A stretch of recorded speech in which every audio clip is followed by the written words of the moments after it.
ডাক্তারবাবু, বাচ্চা কি হয়ে গেল? হ্যাঁ, বাচ্চা হয়ে গেল। বাচ্চা পা দুটো বেরিয়েছিল, তারপর পরাম করে টান দিয়েছে আর অমনি ঝট করে বেরিয়ে গেছে, কোনো অসুবিধা হয়নি। ধুর মশাই, কোনো কাণ্ড জ্ঞান নেই তো আপনার। বাচ্চা ছেলের পা ধরে টান করে টেনে বাইক।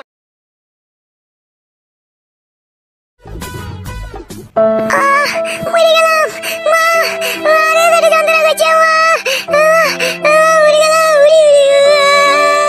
মা, কি যন্ত্রণা করছে বেটা।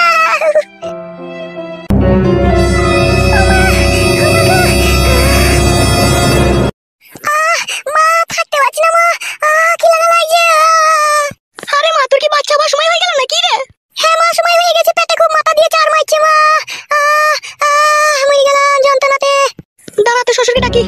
ও কই গো, একবার এই ঘরে এসে গো, মেয়ের পেটে যন্ত্রণা করছে, একবার এই ঘরে এসো তাড়াতাড়ি। কি হলো কি? তাড়াতাড়ি এসো গো, মেয়ের পেটে যন্ত্রণা করছে। থাকতে পারছি না মা।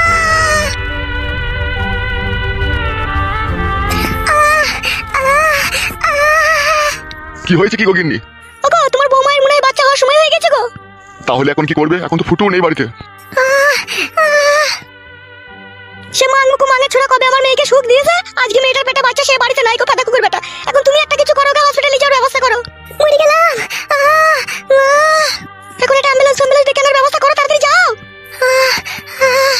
ঠিক আছে লাউডা, যাচ্ছি। মরে গেলাম মরে গেলাম। আরে মা, খুব যন্ত্রণা করছে। হ্যাঁ মা, খুব যন্ত্রণা করছে মা, মা আমার যে পেটে লাড়ি ছিঁড়ে গেছে মা। এই মামা, মাবির বাচ্চা হবে? তাই তো মনে হচ্ছে রে বাপ শোনা আমার। মা থাকতে পারছি না মা।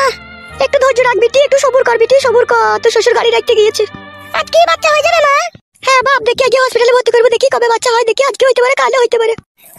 মরে গেলাম। কই গো, তাড়াতাড়ি নিয়ে এসো, গাড়ি নিয়ে এসেছি, তাড়াতাড়ি এসো। উঠ মা উঠ, ওখান থেকে উঠ। উঠতে পারি মা? মা পারবো মা, হাতটা ধর একবার। ওগো, গাড়ি কত দূরে গো? বাইরে বাইরে লাগানো আছে, এসো। তাড়াতাড়ি যাও মা।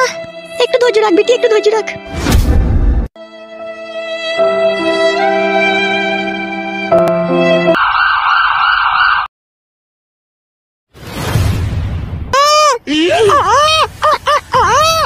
হ্যাঁ গো, মনে হয় বাচ্চা হয়ে গেল যত সম্ভব। হ্যাঁ, সেরকমই মনে হচ্ছে। ডাক্তারবাবু, বাচ্চা কি হয়ে গেল? হ্যাঁ, বাচ্চা হয়ে গেল। বাচ্চা পা দুটো বেরিয়েছিল, তারপর পরাম করে টান দিয়েছে আর অমনি ঝট করে বেরিয়ে কাণ্ড গেছে। জ্ঞান নেই তো আপনার। বাচ্চা ছেলের পা ধরে টান করে টেনে বাইক করে, পা ছিঁড়ে যাবে যে। অতই সহজ নাকি পা ছিঁড়ে যাবে? বিলেত ফেরত ডাক্তার বাড়া। বাবার তিনখানা পাড়ি মোষ ছিল, বিক্রি করে আমাকে ডাক্তারি শিখিয়েছে, আর বাচ্চার পা টেনে ছিঁড়ে যাবে বললেই হয়ে যাবে নাকি? তাহলে ডাক্তার হওয়ার মানে কি হলো? তা হলো, আপনার ওইভাবে পরাম করে টেনে বাইক দেওয়াটা উচিত হয়নি, কাঁচা ছেলে। যা বুঝেন না তালি বকবেন না, বুঝতে পেরেছেন তো? এখনকার যা বাচ্চা, ও পরাম করে টেনে বাই করাই দরকার। এখনকার বাচ্চা কি করছে? বাচ্চা বড় হোক, তখন আপনি টের পাবেন। যান যান, রুমের ভেতরে যান, রুগীকে দেখে আসেন, যান। বাচ্চাটা সুস্থ আছে তো? আরে বাবা, ইঞ্জেকশনের তৈরি, রবার্টের মতো শক্ত হয়ে আছে বাচ্চা, আপনি দিলেই বুঝতে পারবেন, যান। চলো গো, চলো একবার ভিতরে গিয়ে দেখি গা, চলো। ডাক্তার হতে পারেন মশাই আপনি, আপনার কোনো সাধারণ জ্ঞান নাই। অত চাপ লিয়ার দরকার নাই, বাচ্চা একদম নর্মাল হয়ে আছে, দেখো গা, যাও।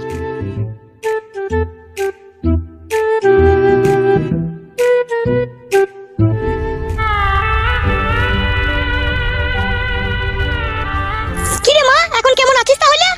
ভালো আছি মা, এখন একটু ভালো আছি। কই হে সোনা ভাই? কি সালা, দাদু ভাই আবার হাসি রে দাদু ভাই।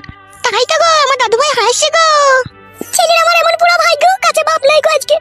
মন খারাপ করিস না মা, মন খারাপ করিস না, তুই তো জানিস সে 12 চোদা ওইরকমই ছেলে, সে ঠিক চলে আসবে বাড়ি। এই যে মা